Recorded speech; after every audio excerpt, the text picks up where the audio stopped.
কুরবানির মাংসটা আমরা কয় ভাগে বন্টন করব। অবশ্যই মনে রাখতে হবে কুরবানির মাংস 3 ভাগে বন্টন করতে হবে, এরকম কোনো সহি দলিল নেই। তবে হ্যাঁ, কুরবানির মাংস আপনি 3 ভাগে বন্টন করতে পারেন। 1 ভাগ গরিব মিসকিনদের জন্য, 1 ভাগ আত্মীয় স্বজনদের জন্য, আর 1 ভাগ নিজের জন্য।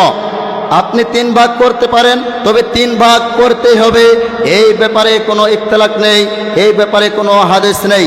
তাহলে আমাদেরকে অবশ্যই খেয়াল করতে হবে আমরা যখন কুরবানি করব এই কুরবানির ভাগটা কেমন হতে হবে।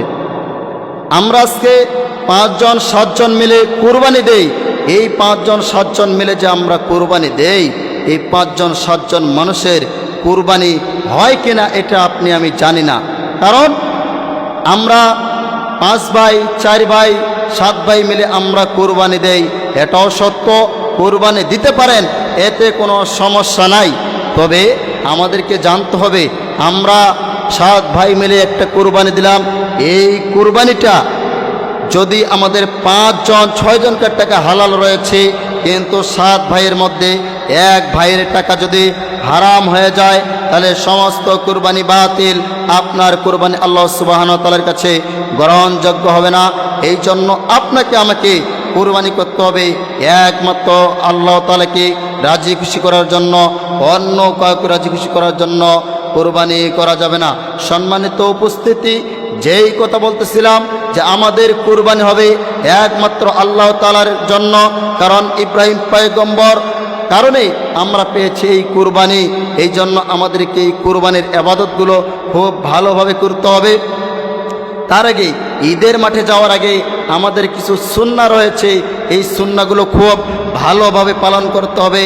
আল্লাহ রাসূল সাল্লাল্লাহু আলাইহি সাল্লাম ঈদের মাঠে যাওয়ার আগে কয়েকটি সুন্নাহ পালন করতেন।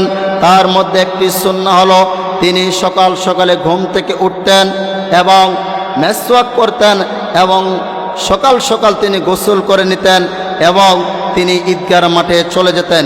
ঈদগাহ মাঠে যাওয়ার আগে তিনি মেসওয়াক করতেন, গোসল করতেন, আতর মাখতেন এবং সুন্দর জামা পরতেন।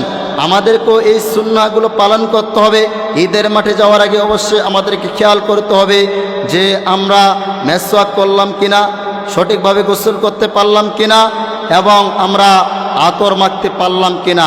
আমরা যদি আল্লাহ রাসূল সাল্লাল্লাহু আলাইহি সাল্লামের এই সুন্নাহগুলো ধরে রাখতে পারি তাহলে আমরা আল্লাহ রাসূলের ভূমিকা আমরা পালন করতে পারবো। এরপর নামাজ শেষে আল্লাহ রাসূল সাল্লাল্লাহু আলাইহি ওয়াসাল্লাম তিনাদের ভাইদের সাথে মোলাকাত করতেন, তাদের সাথে বুক জড়িয়ে কোলাকুলি করতেন। আমরা এই আল্লাহ রাসূলের সুন্নাতটা পালন করতে পারি, এতে কোনো সন্দেহ নেই। তার আগে ঈদের মাঠে যাওয়ার আগে আপনাকে আমাকে আল্লাহ রাসূল সাল্লাল্লাহু আলাইহি সাল্লাম বলছেন তোমরা ঈদের মাঠে যাওয়ার আগে তোমরা অবশ্যই চাঁদ ওঠার পর থেকে তোমরা তাকবীর পড়বে।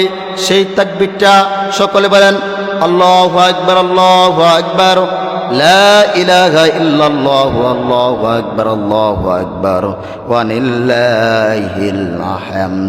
আমাদের এই তাকবীরটা সবাইকে পড়তে হবে। আল্লাহ রাসূল সাল্লাল্লাহু আলাইহি সাল্লাম এই তাকবীরটা সবসময় পড়তেন এবং সালাত শেষে তাদের ভাইদের সাথে মুসাফা করতেন এবং তাদের সাথে সুন্দরভাবে কথা বলতেন এবং আল্লাহ রাসূল সাল্লাল্লাহু আলাইহি সাল্লাম এতিম মিসকিনদের খোঁজ খবর নিতেন এবং তাদের বাড়িতে যাইতেন এবং তাদেরকে ডেকে এনে খাবার খাওয়াইতেন। এই জন্য আমাদেরকে আল্লাহ রাসূল সাল্লাল্লাহু আলাইহি সাল্লামের এই জিনিস